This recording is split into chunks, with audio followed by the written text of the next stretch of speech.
Kasih karunia dan damai sejahtera Allah Bapa kita dan anaknya Tuhan Yesus Kristus menyertai saudara. Amin. Shalom, saudara-saudari yang terkasih di dalam nama Tuhan Yesus Kristus.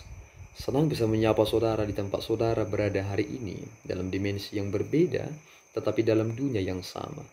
Sebagai insan yang diciptakan untuk Tuhan. Sebelum kita melakukan rangkaian aktivitas kita pada hari ini, marilah kita mengawalinya dengan mendengarkan firman Tuhan. Renungan kita pada hari ini tertulis di Yesaya 55 ayatnya yang ketiga. Demikian bunyinya. Sendangkanlah telingamu dan datanglah kepadaku. Dengarkanlah, maka kamu akan hidup. Aku hendak mengikat perjanjian abadi dengan kamu, menurut kasih setia yang teguh yang kujanjikan kepada Daud. Demikian firman Tuhan hari ini. Lalu, Saudara-saudari yang terkasih dalam nama Tuhan Yesus Kristus, tentu kita membutuhkan makanan dan minuman kita setiap hari. Karena ketika kita dapat menikmati itu, dan itu masuk ke dalam tubuh kita dan dapat diproses oleh pencernaan kita, tentu kita akan mendapatkan kekuatan yang baru dari apa yang boleh kita nikmati itu. Lihatlah bagaimana Yesaya membuat suatu metafora yang sangat luar biasa. Dan hal ini begitu sinkron dan paralel dengan apa yang diucapkan oleh Yesus Kristus terkait tentang roti hidup. Datanglah kepadaku, tidak usah membeli, tidak usah membayar, tetapi engkau akan mendapatkan itu. Dan lihatlah cara ini, ternyata kita semakin mengerti dalam pribadi Yesus Kristus. Kita tidak perlu pergi ke surga untuk mendapatkan keselamatan kita, karena tidak ada orang yang mampu masuk ke sana. Mengapa demikian? Karena tidak ada seorang pun manusia yang tidak berdosa. Tetapi kita telah menerima itu di dalam Yesus Kristus, karena ketika Ia datang berinkarnasi menjadi manusia, firman yang menjadi daging, maka kita mendengarkan secara langsung apa yang disampaikan oleh sang firman yang telah menjadi daging itu, dan itu menjadi sumber kehidupan kita. Sama seperti roti yang dibutuhkan sehingga memberikan energi, sehingga keberlangsungan hidup itu juga akan terus berjalan. Yesus berkata, manusia tidak hidup dari roti saja, melainkan dari firman yang keluar dari mulutnya. Dan ini menjadi sangat penting bagi kita. Itu mengapa? Karena kita membutuhkan roti yang hidup itu, maka kita harus mempergunakan pendengaran kita dengan baik. Karena sesuatu hal yang besar akan berawal dari pendengar. Dan pendengaran kita akan firman Tuhan, itulah yang membuat kita akan datang kepada Dia, menghampiri tahtanya yang kudus, dan mengerti akan segala sesuatu yang telah dinyatakan lewat firman Tuhan. Maka apa yang boleh kita mengerti dari firman yang boleh kita dengarkan hari ini? Jika saudara ingin memahami Allah Bapa, tentu jalan untuk masuk adalah Yesus Kristus. Untuk mampu mengerti tentang Yesus Kristus, tentu jalan untuk mengerti Yesus adalah firman Tuhan, yakni dalam Alkitab.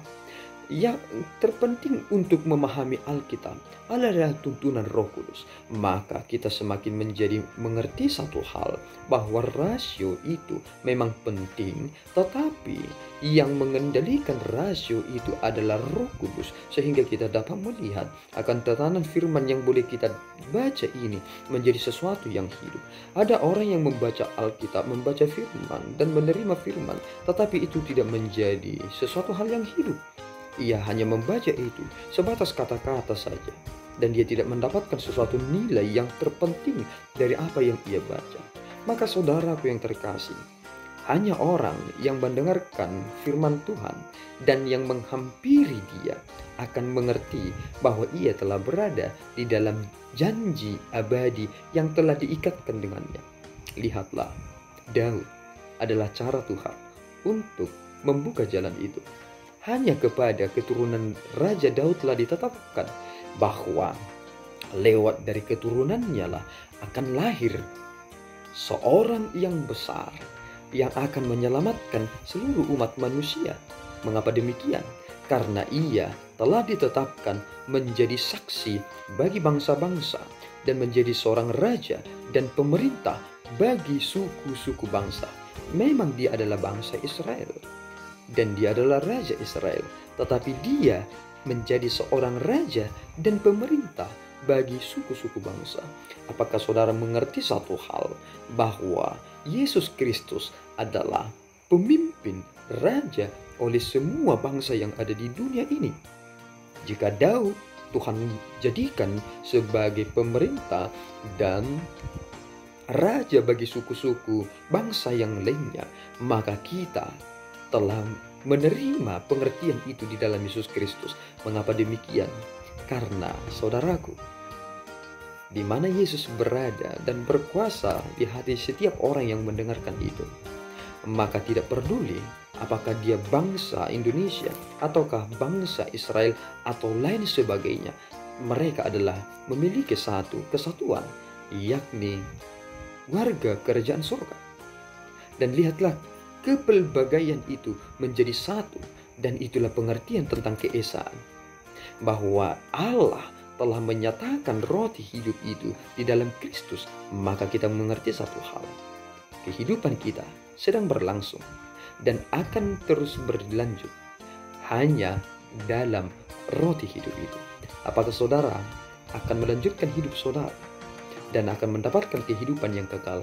Maka datanglah kepada Dia tanpa harus membayarkan sebesar pun, karena saudara telah ditebus dan harga saudara begitu mahal untuk Bapa, Anak, terlebih untuk yang menyampaikan firman Tuhan kepada saudara.